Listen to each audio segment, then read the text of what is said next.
Welcome to the structural analysis course. So currently we are in a second module, that is to calculate the deflections and slopes in a building or in a beam basically.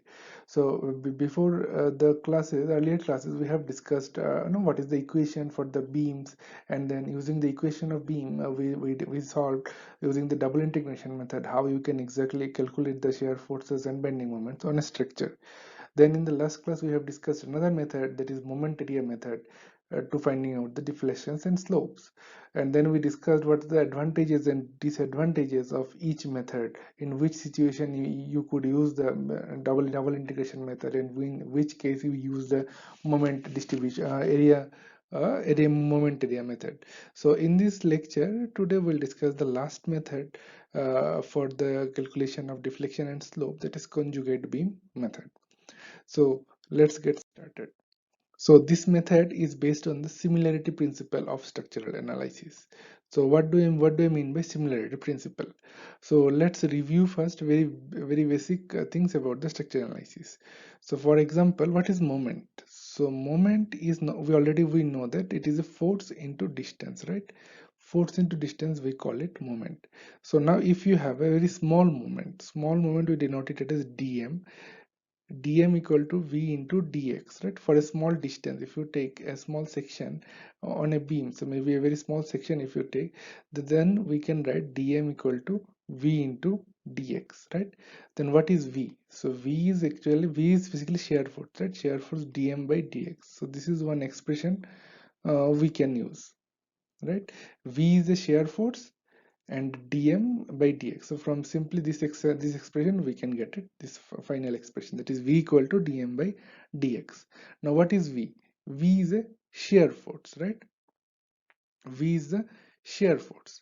So now if you consider a udl, like this w here, if this beam if you consider, so this beam having a udl, w is acting on it, right? So what could be the shear force? So shear force or total force, already we know all these things, right? I'll just write it in a quick format. So if you convert this W into a point load or in a force, so what you can write? V equal to W into dx, right? What is W? W is the UDL. UDL means forces per unit area. And now if I consider a small section here, it is dx. Then how much total force acting in that small section dx? So that is W into dx, right? So that is nothing but our shear force at particular section. So shear force V also it can be written as W into dx. What is W? W is the UDL.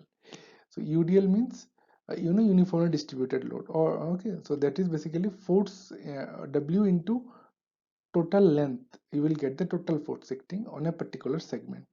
Okay, so for if the total length, this distance is dx, then how much total force acting in that?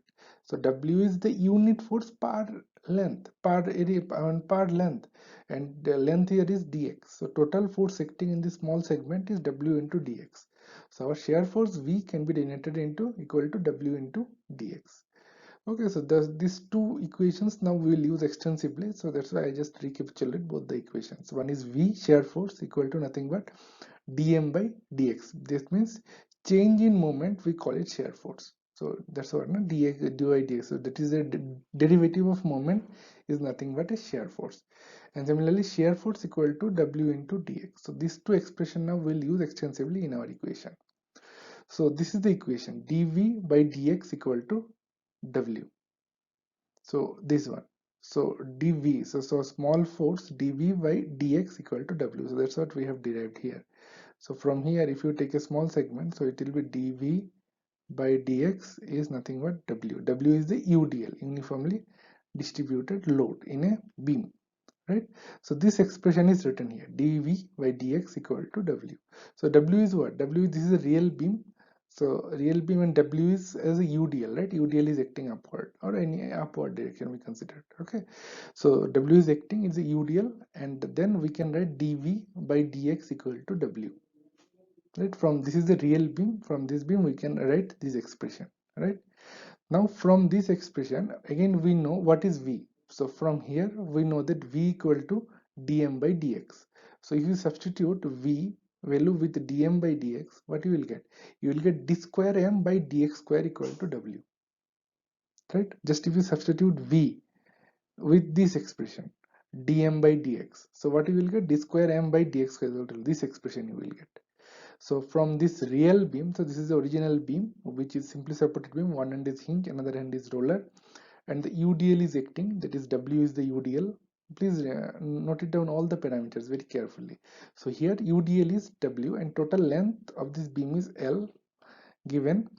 Okay, so from here what we can write is dV by dx equal to W, that is change in shear force is nothing but W. That's what we derived also here.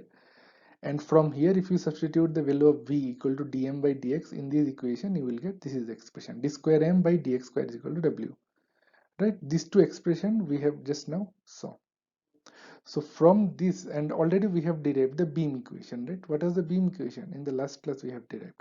So beam equation we have derived d square y by dx square equal to m by ei, right? This is the beam equation we have derived. And single derivative dy, single integration, if you take dy dx, we'll get integration m by ei, right? So this is the expression we have derived in the last class. So this is nothing but and so is theta. So theta is basically dy dx, right? So same thing now here we'll just use the similarity principle. So dv dx by we can just I'll just substitute here. So theta is equal to nothing but dy dx, right? So from this expression, what we can write is d theta by dx equal to m by a, right? So that we can derive from this expression. So because why what is theta? Theta is dy dx, right? So here 2 times dy dx is there, d square y dx square. And what is theta? Theta is dy dx. So if you just substitute dy dx by theta, then you will get d theta by dx equal to m by ei, right? This expression. So this is the original expression from the original beam we just computed, and this one is from the beam bending equation, right? So and this one also we have derived, and just now we saw this is a real beam and d square m by dx square is equal to W. W is the UDL, and this is our original beam equation, right? D square V by dx square. V is nothing but y, so same thing you replaced here is y, V. So d square V by dx square is equal to m by a. So these are the two distinct expressions. So first expression is from this beam, and this one is for moment for this original beam, and these two actually we have derived from our beam theory, right? So now if you replace if you see the similarity between both the expressions, right? So dv dx equal to W, and here d theta dx equal to m by ei.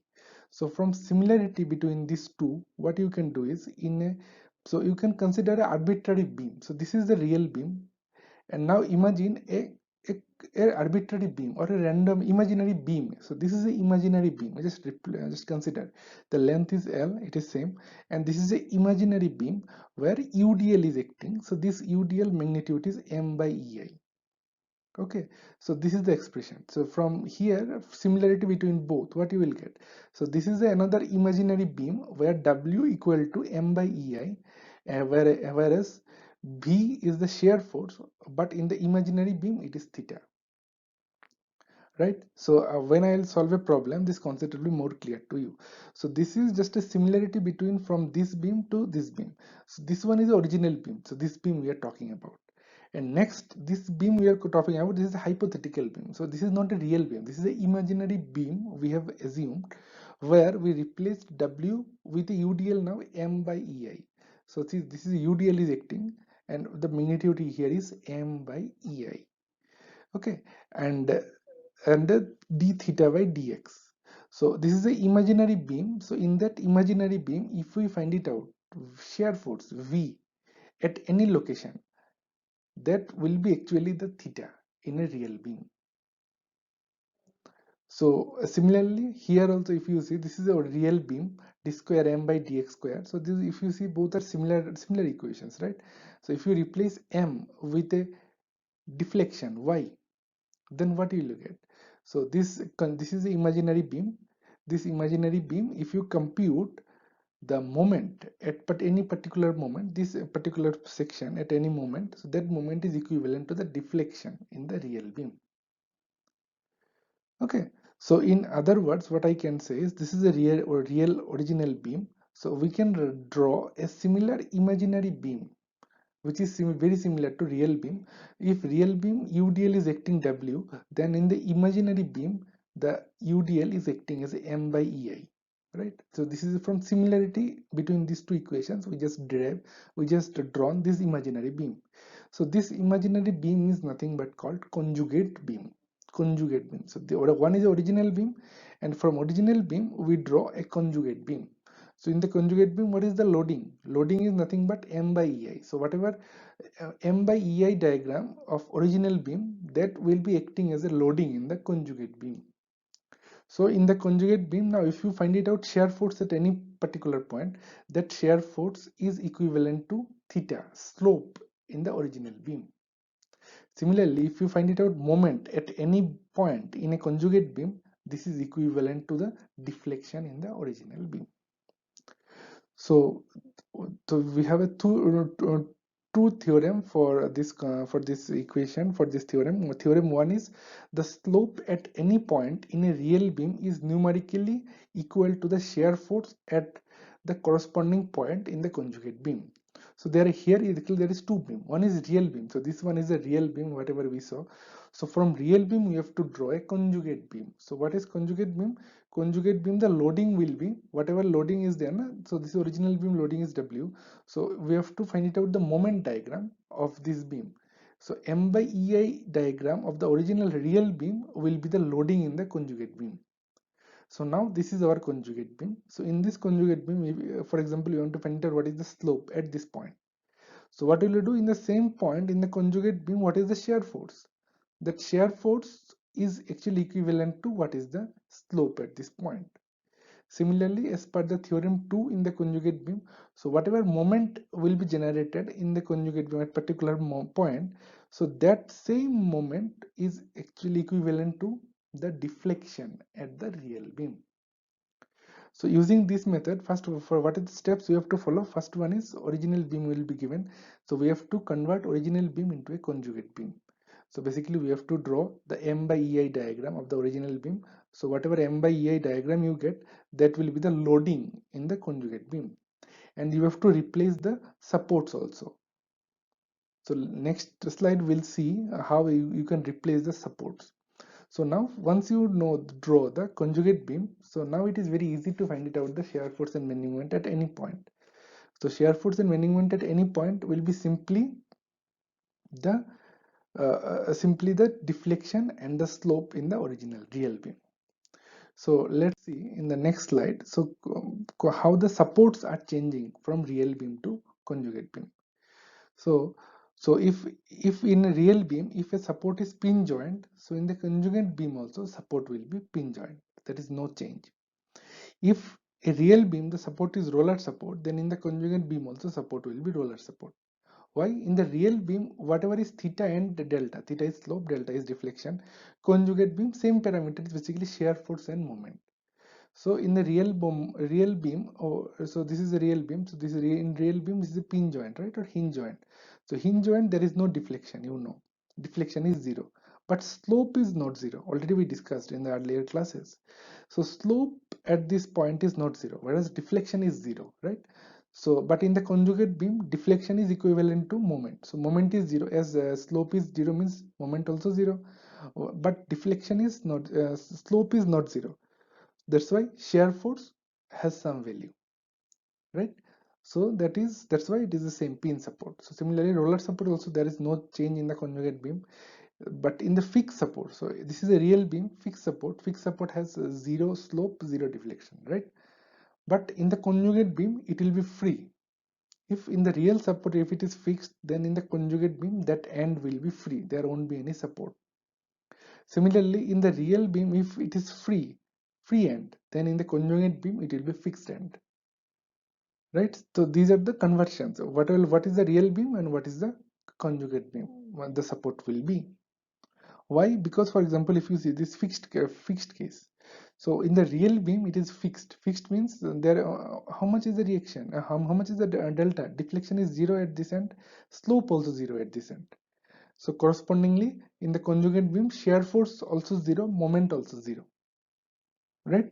That means this is a free, right? There is no reaction. No, there is no reaction moment. There is no reaction force. That's why it is free in the conjugate beam. So now let's see how we can convert a beam into a conjugate beam. So this one is a real beam. Real beam, this end is hinge. So in the conjugate beam also, this end is hinge. There is no change, right? So whatever real hinge means hinge, both are same. So there is no change. Only change will happen if real beam, if the end is fixed, then conjugate beam, it will be free. So for example, this beam, if you see, so this is a real beam where one end is fixed. So basically this is a cantilever. So this end is fixed and this end is free, right? But what about the conjugate beam? So in the conjugate beam, this end will be free because see, if real beam end is fixed, then in conjugate beam it will be free, right? So that's why here it is free. Whereas in the real beam, if the end is free, then in the conjugate beam it will be free. So that's why in the real end, this end is free, but in the conjugate beam, it will be fixed, right? So similarly, all the things, all the beams you can see, all the supports, how you can convert from real to conjugate. So now let's see the procedure for analysis, how exactly you can do. So our first step will be obviously to draw the conjugate beam. So first you have to transform the support. So in the if it is a fixed support in the real beam, then conjugate beam it will be free. And if it is free in the real beam, then conjugate beam it will be fixed. That's what we saw in the last slide, right?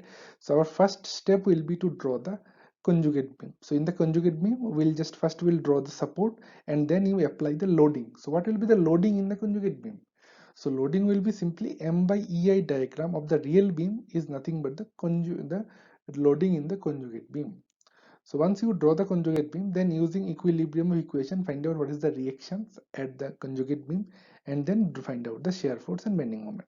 And that will be equivalent to the slope and deflection in the real beam. So our main objective is to find out the slope and deflection in the real beam. So what we'll do, we'll draw a conjugate beam. So in the conjugate beam, at that point, we'll find out what is the slope, what is the bending moment and shear force. So that value will be directly give you what is the slope and deflection in the real beam. So let's solve a problem here. So then the concept will be clear to you. So the example here is determine the slope and deflection at point B of a steel beam shown in figure. So this is a figure shown in figure. This is a steel beam. And see, this end is fixed and this end is free. So basically this is a cantilever beam where only single load is acting at the center. So you are asked to find out what is the slope and deflection at point B. So after you apply the load 5K, your beam will buckle, right? Beam will buckle. So what could be the deflection at point B and what is the slope at point B? That actually we have to find it out. And E and I, both the values are given to us. So our first job will be what? Our first job will be to draw the conjugate beam. So this one is a real beam. Now we have to draw the conjugate beam. So first what we have to do, we have to convert the support. So in the real beam, if you have a fixed support, so in the conjugate beam, that end will be free. There won't be any support in this end, right? And if in the real beam, if there is no support, means if in the real beam if it is free end, then in the conjugate beam it will be the fixed end, right? That's what we saw in the last slide also, how you can convert the supports. So now this is the now reverse cantilever. If you see, this is the original cantilever, this end is fixed, this end is free, but in the conjugate beam it is just reversed. Left end is fixed, left end is free and right end is fixed. So the support now we have just converted. Now we have to draw the loading. So what will be the loading in the conjugate beam? Loading will be the moment diagram, right? M by EI diagram of the original beam will be the loading of the conjugate beam. So what is the moment diagram of this beam? So moment diagram, so if I draw here the moment diagram, right? So load is acting here, right? So load is acting here, so which is creating and clockwise moment at B. So clockwise moment, how much it will be? 5K is the force, 5 into 15, right? Total 75 moment will be generated at this end. So this is the moment diagram. So okay, I'll just make it here, yeah. So this is the moment diagram basically. So 5 is acting here, so whenever you go this side from right to left, this side, so here you will have the maximum moment. How much it will be? Moment will be 5 into 15, so 5 into 15 is 75. That's what 75 is acting here, right? So this is the moment diagram. So this moment diagram is nothing but the loading in the conjugate beam. So this is a conjugate beam, and the loading, if you see, loading is nothing but the moment diagram of the original beam. So this is original beam's moment diagram is this one. This moment diagram is now acts as a loading into the conjugate beam. So over, now we drawn the conjugate beam. So this end is 75 by EI. How we got 75? 75 is 5 into 15. So total moment, how much is generated here, right? So this is conjugate beam drawing is over. So now we have to find it out how much is the shear force. So our question is what? We have to find it out the slope and deflection at B. At this point, we have to find it out the slope and deflection. So in the real beam, whatever is the slope and deflection, in the conjugate beam, that will be the moment and the shear force. So in this conjugate beam, if we find it out what is the moment at this point and what is the shear force at this point, so that is actually equivalent to the slope and deflection in the real beam. So now we have to find out what is the moment and deflection at this point, at this B dash point. That is same to same, that is equivalent to the theta and delta, slope and deflection. So now what is the shear force here? So theta b is what? Deflection, which is nothing but equal to the shear force at BB dash. So theta b equal to BB dash. So what is the shear force here? Shear force will be simply the area of this triangle. How much is the area? Area will be half into base into height, right? So half into base is 15 into height is 75. If you just compute half into base into height, so let me just write it here. So area will be half into base is 15 feet, 15 into height is 75 by EI. So if you compute this value, that much is the shear force acting at this point, VE. And that is nothing but this much, this one, right? So this is now use, if you substitute E and I value, which is given to us, E and I value, you will get this is the final expression. So this is the shear force, conjugate beam. So which is, this is actually shear force in the conjugate beam, shear force here at this point, which is nothing but equivalent to the slope in the real beam. So real beam slope is equivalent to the shear force in the conjugate beam. Similarly, real beam's displacement is nothing but the moment in the conjugate beam. Now we have to find it out what is the moment at this point. So once we know the moment, that is equivalent to the displacement at point B. So moment will be how much? So moment will be force into distance, right? How much is the total force? Force is this much. We computed half into base into height. So this is a force into distance will come. Distance, CG distance. So CG distance will be how much? So CG will be lying somewhere here. So this distance, this entire distance, this distance. So it will be 15 plus 2/3 of 15, right? It will be in a 2/3 of CG. 2/3 of 5, 15, right? 2/3 of 15 will be 5. So this is 10. 10 plus 15, so total will be 25. So that's what is written here if you see 25. So this area into 25 will give you the moment at B, right? Area into distance, area is already, this is the area, and distance is 15 plus 10, 25. So that total value will give you the moment at B, which is, so in conjugate beam, whatever is moment in the real beam, that is the deflection. So this is the deflection at this point. So if you just substitute EI value, you will get, this is the final, minus 1.5, 1.05 inches. So deflection will be happening at B end is 1.05 inches. So that's what, so it is very easy to calculate using the conjugate beam method. So whatever original beam will be there, our first step will be to convert original beam into a conjugate beam. So we have to convert first support. If it is a fixed support, then we have to make it into free. If it is free, then we have to convert into fixed. If it is a roller, then there won't be any change. If here it is roller support, then here also it will be roller support. If here it is hinge support, then conjugate beam also it will be hinge support. So last slide we saw all these things. So after you convert support, then next you have to apply the load. So what will be the load in the conjugate beam? That will be the moment diagram of the original beam is equivalent to the loading in the conjugate beam. So whatever moment diagram you will get from the real beam, that will be the loading in the conjugate beam. So once you draw the conjugate beam, then simply wherever the question asks to find out shear force and deflection and moment, for example question asks deflection and moment in the center point, then you have to find it out what is the moment and shear force at this in the conjugate beam at this point. So that will be the equivalent to slope and deflection in the real beam. So that is also a very easy method to solve the deflection and shear force, deflection and moment, and deflection and slope at any beams. So that's what we have completed our second module, that is the calculation of deflection and slope using the geometric method. So in this total we have discussed three methods. First one is double integration method, next one we discussed moment area method, and today we last method we discussed, that is conjugate beam method. Thank you.